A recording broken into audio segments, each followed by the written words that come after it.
Hello hello commando, yes ఇక్కడ మన జవాన్లకి ఇద్దరు గాయాలైనాయి. ఇద్దరు బ్యాకప్ గాయాల east 4 side. Okay, wait for 3 minutes. I will send them. P1, P2. Yes commando. Yes, మన జవాన్లకి గాయాలు తగిలినాయి, మీరు బ్యాకప్ గా వెళ్ళాలా? Okay commando.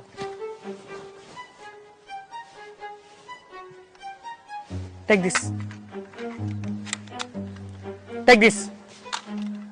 ఒకటి గుర్తుపెట్టుకోండి, ఎవరైనా సరే ఆయుధాలతో కనిపిస్తే పాయింట్ బ్లాక్ లో షూట్ చేసి చంపేయండి. Okay commando. ఓకే, ఎవరైనా ఆయుధాలు లేకుండా కనిపిస్తే లెఫ్ట్ ఆర్మ్ లేకపోతే రైట్ లెగ్ అక్కడ కాల్చి మీరు డ్యామేజ్ చేయండి. Okay okay boys, dispatch.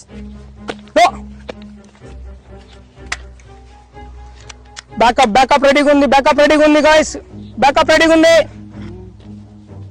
శిక్షావళి, ఆడ ఇద్దరు ఇండియన్ జవాన్లు వస్తున్నారు, వాళ్ళు టార్గెట్ చేయాలా? ఓకే భయ్యా.